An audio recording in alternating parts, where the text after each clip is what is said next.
அவனும் வந்தா தமிழ் அவனும் அடிச்சுப்பாங்க முச்சா அப்படி ஜெயிப்பாங்களா? செங்காரெட்டி புதிய ரெட்டி பார்த்துட்டாங்க, அவன் ஜெயிப்பாங்களா?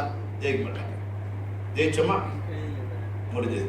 அப்புறம் இங்க ஜெயிச்சா அங்க ஜெயிக்க மாட்டாங்க, எங்க ஜெயிச்சா இங்க ஜெயிக்க மாட்டாங்க. அடுத்த திருப்பி மாத்தி போட்டோமா, இங்கேயும் ஜெயிச்சோம் அங்கேயும் ஜெயிச்சோம்.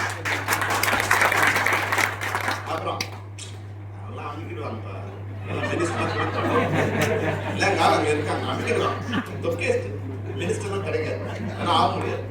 மினிஸ்டர் ஆகணுமா இல்லையா? எல்லாம் நடக்கும், எல்லாம் நடக்கும். அதனால வந்து அவன் சொல்றான் இவன் சொல்றான், நீங்க எந்த குறை சொல்றீங்க? நம்மளும் யாருக்கும் இங்க வெளியே இருக்கிறப்ப நம்ம எந்த துரோகம் பண்ணல.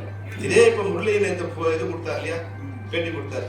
அந்த முரளிக்கு வேலை செய்யக்கூடாதுமான்னு சொல்லி மடமான ஃபுல்லா மேடத்தை கூட சண்டை, வேலை செய்யக்கூடாது, அவன் ஊருக்குள்ள உதைப்புன்னு சொல்லி ஒரு சண்டை. மேடம் ஆபரேஷன் பண்ணி ரொம்ப சீரியஸா இதுல அவங்க ஹாஸ்பிட்டல் இருக்காங்க. அப்ப எல்லாருக்கும் வாய்ஸ் மெசேஜ் அனுப்பிச்சாங்க. நான் தான் கூட்டு வந்தேன். வாய்ஸ் மெசேஜ் அனுப்பிச்சாங்க, முரளி நல்லவன கெட்டவனும் 2019 நம்ம ஜெயிக்கிறதுக்கு அவன் கூட இருக்கான், அதனால நம்ம அவன் தோத்தா முரளி தோத்தான்னு சொல்ல மாட்டான், ஃபேன் தோத்துட்டு சொல்லுவான். அவன் எதிரியா கூட இருக்கட்டும், நீங்க அவன் ஓட்டு போட்டே ஆகணும். உங்களெல்லாம் அன்பா சொல்லி மிரட்டி சொல்லி நீங்க எல்லாம் அவன் வேலை செஞ்சு ஓட்டு. அதுக்கு கொடுக்குற நன்றி தான் இப்ப முரளி கொலைகிறார். இந்த மேடத்தை தவிர யாருக்கு ஒன்றாலும் செய்வோம். அவர் பாவம் பின்னாடி கொஞ்சம் பேர் சொல்றாங்க, அது பரவாயில்ல. அதே போல சக்கரபாணி ரெட்டிக்கும் நம்ம என்ன பண்ணோம், நம்ம மேடம் கையில் லெட்டர் கொடுத்தோம், அவருக்கு நீங்க சேர்மன் கொடுக்கணும். அப்போ நாங்க தான் போயிருந்தோம். போகும்போது பக்கத்துல இருந்தவர் சொன்னாரு, என்னம்மா அது பாலிடிக்ஸே தெரியலம்மா. என்னன்னு கேட்டோம். இல்லைம்மா நம்ம இதில் யாரும் வளர விடக்கூடாதுமா, அப்புறம் அந்த லெவலில் எல்லாம் வளர்ந்துட்டே போயிட்டான்னு நான் பிரச்சனையாகும். மேலே சொன்னோம், இல்லை இல்லை எனக்கு அண்ணன் மாதிரி அவர் எல்லாம் இது பண்ணாரு. இல்லைம்மா இதே பக்கத்தில் ஒருத்தர் எம்எல்சி அனௌன்ஸ் பண்ணாங்க, உங்கள் பக்கத்து தொகுதியிலே இருக்கிற எம்எல்சி அனௌன்ஸ் பண்ணாங்க, போய் சண்டை போட்டு அதை கேன்சல் பண்ணி வந்துட்டாங்களா? ஏன்னா 2 கத்தி இருக்கக்கூடாது ஒரு வரையில்.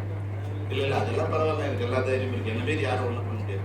அவர் எனக்கு வேலை செஞ்சார், நீங்கள் அந்த இது எனக்கு போஸ்ட் கொடுக்கணும்னு இதே சக்கரபாணி ரெட்டிக்கு நம்ம லெட்டர் கொடுத்தோம். சிஎம் கிட்ட பேசணும், அவரே கூட்டு போய் பேச வச்சோம். சக்கரபாணி ரெட்டி நம்ம வீட்டுக்கு வந்தார், ஒய்ஃபோடு வந்தார். இந்த வார்த்தை சொன்னார், அம்மா நான் பிராணம் உள்ளதாக நீங்க రుణమిట్టు ఉంటాను, వాళ్ళ పెళ్ళాము వాళ్ళ ఇద్దరు కలిసి ఆయనకు ఏం ఇది మనం చేయలేదు, எந்த குறையும் நம்ம இருக்கு.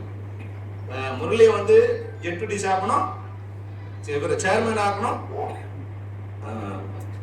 சக்கரபாணி ரெட்டி சேர்மேன் ஆகணும். இவங்களுக்கும் இதே கேஜே குமாருக்கு சொல்லும்போது சொன்னாங்க, அண்ணா அவங்க இஷ்டம், நான் இங்கே லோக்கல்ல லீடர்ஸ்க்கு அவங்க செட் ஆகல, அதனால நீங்க வெளியே எங்க ஒன்றாலும் கொடுத்துருங்க, லோக்கல்ல இருந்து அவங்க ஒரு பிரச்சனை வந்துருக்கா நீங்க நான் கொடுக்க வேணாம்னு சொல்லுங்க. அவங்களுக்கும் சேர்மன் கொடுக்குவாரு. யாரையும் நம்ம கெடுக்கல, எந்த வித துரோகமும் நம்ம யாருக்கும் பண்ணல. அதனால நம்பினவங்களை நம்ம எப்பவுமே கைவிட்டது இல்லை. தயவு செய்து இதெல்லாம் அவங்களே நம்ம விமர்சனம் பண்ண வேண்டிய அவசியம் இல்லை. எல்லாம் ஒரு கட்சியில இருந்தாங்க. கடவுள் எல்லாருமே கடவுள் ஒருத்தர் இருக்கா. நம்ம நினைப்போம் யாரையும் பார்க்கல, ஆனா எல்லாரையும் பார்த்துட்டு இருக்கான்னு எல்லாரும் தெரியாது. நம்ம திருட்டு தானே பண்ணோம் இல்லையா, அப்படி எண்ணுவோம், கையில காசு திரும்பி எண்ணுவோம். அடப்பா மேலந்தோத்தை பார்த்துட்டு இவன் பார்க்கலாண்டா, மேலந்தோத்தை பார்த்துருக்காண்டா, எல்லாரையும் பார்த்துட்டு இருக்காண்டா, எல்லாருக்கும் அவன் கணக்கு வச்சிருக்காண்டா.